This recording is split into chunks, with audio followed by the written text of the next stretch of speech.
Oke, Taufik dan Zizi, memang saat ini KPK masih terus mendalami 4 tersangka dalam kasus suap Hakim Mahkamah Konstitusi ini. Di mana 4 tersangka ini saat ini ditahan di tempat yang berbeda-beda, yaitu salah satunya itu Patrialis Akbar yang merupakan Hakim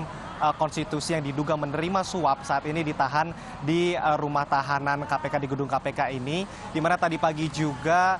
sekitar pukul 9.30 sejumlah anggota keluarga telah mendatangi gedung KPK untuk memberikan kebutuhan sehari-hari dari Patrialis Akbar sendiri. Kemudian tersangka berikutnya yaitu Basuki Hariman yang diketahui merupakan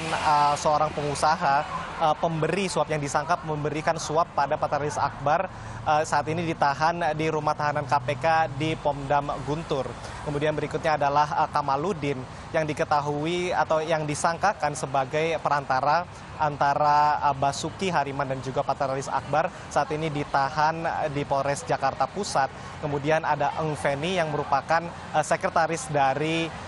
Kamaludin tersebut, yaitu ditahan di rumah tahanan KPK ini sendiri. Dan saat ini KPK juga menjadwalkan pemeriksaan dari Basuki Hariman yang merupakan sebagai pengusaha pemberi suap kepada Patrialis Akbar, di mana diketahui di sini ia diduga memberikan suap sebesar total 2 miliar rupiah yang terbagi dalam mata uang asing, yaitu 20.000 dolar Amerika dan juga 200.000 dolar Singapura, di mana KPK di sini juga belum menyebutkan secara spesifik bagaimana suap ini bisa mempengaruhi gugatan yang sedang bergulir di Mahkamah Konstitusi, yaitu yang sedang bergulir saat ini yaitu tentang Undang-Undang Nomor 41 Tahun 2014 soal peternakan. Jika kita melihat ke pernyataan Basuki Hariman tadi malam setelah ia diperiksa, ia mengatakan bahwa ia justru memberikan suap ini untuk memenangkan gugatan ini karena ini merupakan berhubungan dengan kuota impor daging sapi, yaitu karena ia bergerak dalam perusahaan atau usaha-usaha dalam perusahaan impor daging sapi. Dan maka dari itu ia juga masih terus, KPK di sini juga masih terus mendalami apakah bagaimana alur dari 4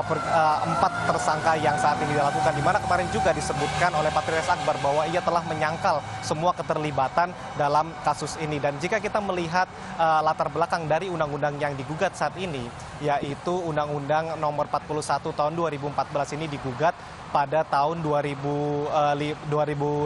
lalu, dan juga saat ini masih terus bergulir hingga pada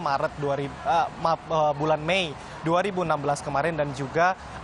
berhenti hingga saat ini. Dan sejak kasus ini muncul juga belum ada putusan yang ditetapkan oleh Mahkamah Konstitusi. Dan ini juga menjadi menarik karena salah satu barang bukti yang diambil atau yang diterima oleh KPK di sini adalah draft dari putusan Mahkamah Konstitusi sendiri itu, yang juga mereka belum menyebutkan apakah isi dari draft tersebut. Dan hingga saat ini KPK juga masih akan mendalami karena ini melibatkan juga beberapa lintas kementerian dan juga masih akan menyidik saksi-saksi lain dari institusi negara lainnya, Taufik dan Zizi.